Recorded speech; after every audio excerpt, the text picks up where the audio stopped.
Alors, nous allons débuter, c'est l'heure. Merci de votre présence à ce point de presse du Centre intégré de santé et de services sociaux d'Abitibi-Témiscamingue pour ce mardi 9 juin. Aujourd'hui, nos porte-paroles habituels, soit la PDG, Mme Caroline Roy, ainsi que la directrice intérimaire de santé mentale, le Dr Sobanjo.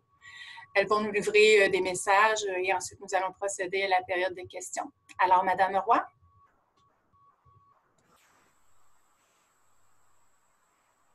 Oui, bonjour. Donc, encore une fois, c'est un plaisir de pouvoir m'adresser à vous en ce mardi ensoleillé en région. Donc, en fait, mon principal message va être concernant la formation d'attestation d'études professionnelles pour les préposés en CHSLD.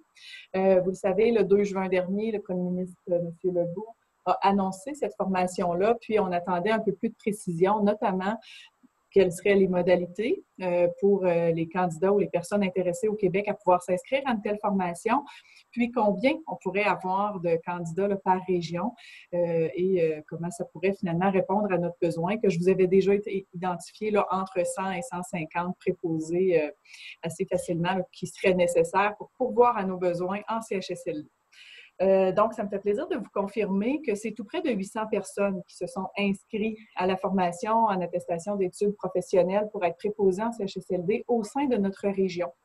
Donc, on est bien content parce que c'est bien au-delà là, du besoin attendu, en fait, de la réponse attendue pour notre région pour correspondre à un besoin d'environ, effectivement, 130 préposés au ministère en CHSLD qui actuellement manquent là, pour compléter notre offre de service en fonction des besoins qu'on a dans notre organisation.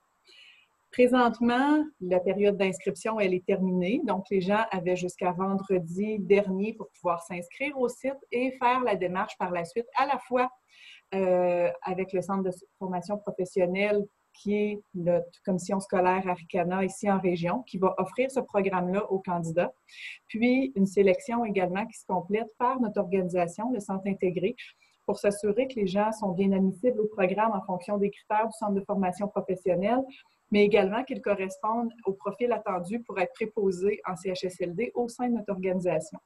Parce qu'effectivement, les gens qui vont débuter la formation vont avoir accès à une bourse de 760 $ de façon hebdomadaire pendant toute la durée de leur formation, qui va débuter le 15 juin prochain. Puis par la suite, ils vont se qualifier comme préposés en CHSLD et vont donc là, être intégrés sur le titre d'emploi de préposés aux bénéficiaires. Ce seront donc nos employés dès le début de la formation et c'est pourquoi on contribue aussi à la sélection. Présentement, on a tout près là, de 350 personnes dont on a reçu déjà les candidatures et les démarches sont déjà en cours avec tout près de 200 entrevues déjà réalisées pour chacun de ces candidats-là qui se voient intéressés à réaliser la formation. Évidemment, on demande aux gens d'avoir un curriculum vitae. Il y a une lettre de motivation qui accompagne aussi leur intérêt à faire la formation, puis une courte entrevue de sélection là, complète la démarche avec les différentes autres modalités d'ouverture de dossier comme on le fait habituellement au sein de notre organisation. La formation va s'offrir pour les 3 premières semaines au sein des locaux des centres de formation professionnelle dans les villes de Rouyn-Noranda, Val-d'Or et Amos.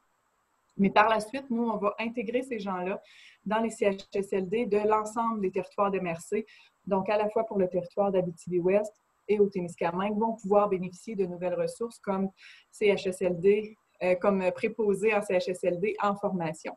Donc, c'est vraiment une belle nouvelle. C'est en réponse à un besoin pour notre population qui est résident en CHSLD. Ça va permettre de compléter l'équipe. Puis, je vais vous faire un compte-rendu ou en tout cas un suivi de ce dossier-là dans les prochaines semaines, assurément. Merci. Merci, Mme Roy.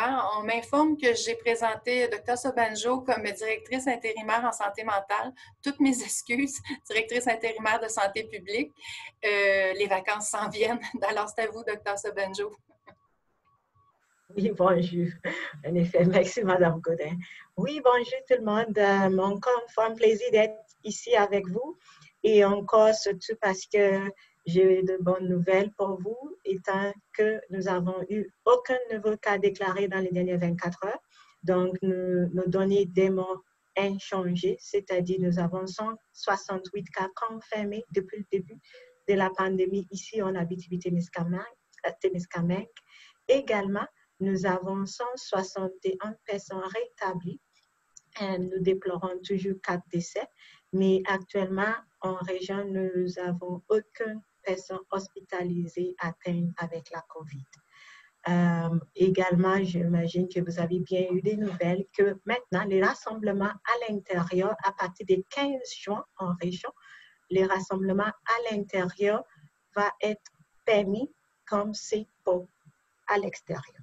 Donc, nous allons avoir la possibilité de recevoir chez nous de personnes à un maximum de 10. Donc, il ne faut pas qu'on soit plus de 10. Et il faut que ce soit des personnes provenant de pas plus de 2 ménages autres que la nôtre, c'est-à-dire les personnes des 3 adresses différentes et un maximum de 10 personnes. Comme pour à l'extérieur, les mêmes consignes sont là, c'est-à-dire il faut respecter la distance de 2 mètres entre les membres des différents ménages qui sont présents à l'événement. Également, il est toujours préférable de faire des rassemblements à l'extérieur, si possible, et si les températures le permettent. Également, on vous invite à être créatif dans la manière de réduire le risque de transmission lors de vos visites ou vos soirées, quand on vous invite les personnes chez vous. Ça va être important de tenir un registre. Ce n'est pas nécessairement d'avoir un notebook pour tout écrit, mais ça va être plus de pouvoir nous aider si jamais nous avons à essayer de retracer les personnes qui ont été en contact avec vous. Ça va être utile de savoir qui était présent et à quelle date et pour combien de temps.